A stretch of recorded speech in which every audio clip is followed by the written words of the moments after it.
Est-ce que vous aussi vous sentez en ce moment cette vague de drama, j'ai l'impression qu'on ne peut plus rien faire, etc. Je l'ai beaucoup ressenti fin 2022, là j'ai l'impression que ça s'est un peu calmé début d'année, alors peut-être parce que j'y prête moins attention, c'est possible aussi. Je trouve que ça s'est quand même assez calmé, mais je suis désolée, ça vient beaucoup de TikTok, j'ai l'impression, ces dramas. C'est beaucoup, ça vient de TikTok. Du coup, je t'avoue que moi, je reste un peu en retrait, je me positionne pas ouvertement dans le sens où je sais quelles sont mes valeurs, je sais quelles sont mes convictions, je sais ce qui, moi, me plaît ou me déplaît. Et puis, j'en parle pas spécialement pour pas créer de débat parce que c'est un coup où tu te mets dans la sauce, t'as une vague de harcèlement et t'as rien demandé à personne. Ça, c'est quand même quelque chose. Perso, j'ai peur de dire que je n'aime pas Guild, etc. Donc je vais devoir trouver les bons mots, sinon je vais avoir les groupies en MP. Franchement, les livres comme ça avait fait le cas avec Captive, ça avait été le cas avec ADC Perséphone, je crois, il y avait eu des grandes vagues, enfin, je veux pas dire harcèlement, parce que c'est peut-être pas forcément le cas, mais des grandes vagues de toute une communauté, enfin toutes les groupies en gros qui est venue parler en disant oui, pourquoi tu dis ça, t'as pas compris, nanana. Moi, mais ça s'est beaucoup vu sur TikTok en vrai, mais moi ça m'aurait saoulé. Après j'avoue que moi je suis plutôt bon public et de base je vais beaucoup plus chercher à trouver le positif dans un livre que le négatif. Même si ça m'a pas plu, sauf si vraiment il y a des trucs problématiques et ça c'est encore autre chose. Mais sauf si ça m'a pas plu, mais j'ai quand même essayé de trouver toujours le positif. Et au moins, même si je vais donner un avis mitigé, terminer par du positif parce que c'est comme ça que je préfère. Pas pour plaire à tout le monde, juste par souci de... Il y a quand même eu un auteur ou une autrice, il y a quand même eu quelqu'un qui a beaucoup travaillé sur cet ouvrage-là. Il y a toujours des points positifs, faut pas croire que tout est mauvais dans un livre, c'est pas possible. Mais je suis d'accord que dès que tu vas parler en disant que non, ça t'a pas beaucoup plu ou quoi, tout de suite tu te fais un peu prendre par les côtes en disant comment ça, t'as pas compris, enfin... Il y a beaucoup de trucs comme ça sur les phénomènes, livres très très connus d'un coup sur les réseaux. Et je comprendrai jamais les gens qui critiquent la vie des autres, chacun aime ce qu'il aime, ça va changer quoi que ta voisine n'aime pas ton livre préféré. Mais tellement, genre ça a aucune plus-value pour personne si ce n'est créer des dramas et juste du bad buzz quoi. Que tu défendes un livre parce que tu l'as beaucoup aimé, que tu l'as compris d'une certaine façon, que tu exposes ton point de vue, c'est les réseaux, on est là pour partager, ça me paraît normal. Mais par contre, va pas accuser la personne. Genre, partage ton propre avis, ton propre ressenti, mais va pas vouloir faire changer la vie. Enfin, je sais pas si vous voyez ce que je veux dire, c'est que ce que toi tu ressens, on te l'enlèvera pas, c'est ton avis. Par contre, tu vas pas pouvoir aller critiquer quelqu'un pour ça, c'est pas normal. Je suis tellement peu présent sur les réseaux, mais surtout je ne supporte pas d'avoir un fil d'actualité saturé avec des notifs de partout. Parce que la vitesse à laquelle on se fait attraper à scroller tout le contenu, c'est l'enfer. Je suis d'accord. Franchement, je suis d'accord. Moi, sur mon téléphone, là, tu sais, tu regardes les temps d'écran ou quoi, clairement, c'est Insta en top position. Je scrolle énormément Insta et je suis énormément sur Insta et ça te happe très très vite. Je suis complètement d'accord. Et pareil, quand j'ai plein de notifications, après, déjà que je mets du temps à répondre au MP, parce que c'est dans ma nature je réponds pas tout de suite, j'ai besoin d'un temps avant de répondre et me dire est-ce que là j'ai le temps de me poser pour vraiment répondre. Bah, vu qu'il y a eu tous les mentions en MP et tout, je voyais plus les messages, c'était juste des messages pour papoter et pas des mentions de concours. J'en pouvais plus. Heureusement que j'ai tout fait après d'un coup, mais j'en pouvais plus. Parce que du coup, quand j'ai pas aimé un livre, je suis gênée, je tag personne dans ce cas-là. Je t'avoue que c'est pareil. Quand j'ai pas trop aimé un livre, déjà en général, je tag pas forcément les auteurs et les autrices. Surtout quand c'est de la traduction, je les tag pas.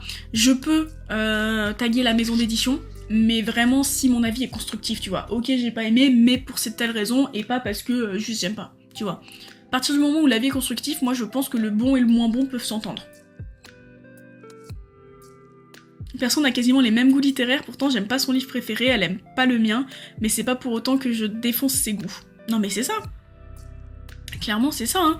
C'est qu'il faut pas... Enfin, ça sert à rien, il y a des livres... Et puis, en plus c'est tellement un truc subjectif, c'est-à-dire qu'il y a un livre que moi j'ai pas... un truc tout bête, La passeuse de mots, j'ai pas aimé le livre, je l'ai pas aimé sur le moment, pour tout un tas de raisons, mais c'était pourtant pas... C'est pas un mauvais livre, parce que je comprends et j'entends tous les points forts dont on peut voir passer, et pour autant c'est peut-être aussi un livre que j'ai pas lu au bon moment. Et peut-être que si je le relis dans un an, là je vais faire ah ouais c'est génial, j'adore le world building, les personnages sont très bien, très construits et tout, tu vois ce que je veux dire? Vraiment ça va dépendre du moment. Ça va beaucoup dépendre du moment aussi. Pour moi, il faut pas citer l'auteur dans ce cas-là, mais tu as le droit de pas aimer un livre. Si on aimait tous la même chose, ce serait nul. Bah voilà, pareil que toi, Flavie. Je tague pas spécialement l'auteur, mais voilà. Mais je dirais quand même si j'ai pas aimé, mais pourquoi? Surtout pourquoi? Avis positif, je suis content d'avoir fini le livre, qu'il ne soit pas très long et qu'il n'est pas prévu de faire de suite. Oh, on peut toujours trouver des trucs un peu plus... Ah voilà. Ça reste un avis positif, mais c'est quand même un petit peu un avis positif ironique, si je puis dire. Oui, quand mon avis est mitigé, j'argumente bien avec les points positifs et négatifs et je ne tague pas l'auteur. Ouais, mais clairement, je trouve que c'est la meilleure... Enfin, à mes yeux, hein, je précise, à mes yeux, c'est la meilleure façon de faire, je trouve. Après, moi, pour une chronique, je mets en avant les points positifs pour après balancer les points négatifs, mais en signalant que ça n'est que mon avis. J'avoue que moi, à chaque fois, je le dis toujours, et puis vous avez dû le voir, c'est pas un tic de langage, mais même quand je parle d'un truc avec vous, ou que ce soit en comment t'appelles ça, en chronique ou quoi, ou même en vidéo YouTube, je vais dire, à mon avis, selon moi, ce n'est que mon avis, je pense, enfin, tu vois, je vais vraiment positionner le truc de, me prenez pas la veste, vous pouvez penser autre chose, c'est ce que moi je ressens, tu vois. Mais quand même, j'aime bien finir quand même par le mettre un petit peu de positif au début. Je place le négatif de ce qui ne m'a pas plu, et après je nuance avec du positif. J'aime bien à la fin faire une petite touche positive, c'est toujours... ça donne une bonne dernière impression de la chronique et du fait que ce soit construit. Je vous rejoins sur les avis qui vont à l'encontre de la majorité. Aujourd'hui, je ne fais plus de chroniques, mais à l'époque où j'en faisais encore, j'ai lu Fangirl, que je n'ai pas du tout aimé. J'avais ma chronique prête à être postée, mais par peur, je ne l'ai jamais fait, alors que je suis un tout petit compte et qui serait très probablement passé inaperçu. Mais franchement, je comprends. Je comprends quand on veut pas poster de peur de se faire prendre la veste, et je trouve ça tellement dommage. Alors, pas en mode c'est dommage qu'on n'ait pas eu le courage de faire ça, non, c'est pas ça. C'est dommage qu'on se pose cette question-là alors qu'on est juste là pour partager. Genre le but du partage, c'est qu'à un moment, on découvre des pépites et qu'on lance le débat. Mais le problème, c'est que le débat, il est plus trop sain. Ça dépend où, ça dépend qui, mais parfois, c'est pas sain. Et c'est ça que je trouve dommage. Et les arguments négatifs d'une personne peuvent être des avantages que d'autres recherchent. Complètement d'accord. Parce que j'ai vu... Moi, je suis des personnes, par exemple, qui vont pas du tout lire de romantasy, ou en tout cas là où il y a du smut, qui vont pas lire. Et qui vont dire non, moi j'ai pas aimé, c'était trop que ça et tout. Et à contraire, je suis des comptes qui lisent beaucoup de ça et qui apprécient ce genre. Du coup, là, ceux qui ont pas aimé, et ça va peut-être être un moyen pour eux de découvrir un truc qu'ils vont adorer. Enfin, vous voyez, je suis complètement d'accord sur ce coup-là. Les avis entre guillemets négatifs, ça donne envie à d'autres de lire le livre aussi, donc c'est important. Ouais, complètement. Ou alors tu fais lèche-bot à l'auteur à la fin.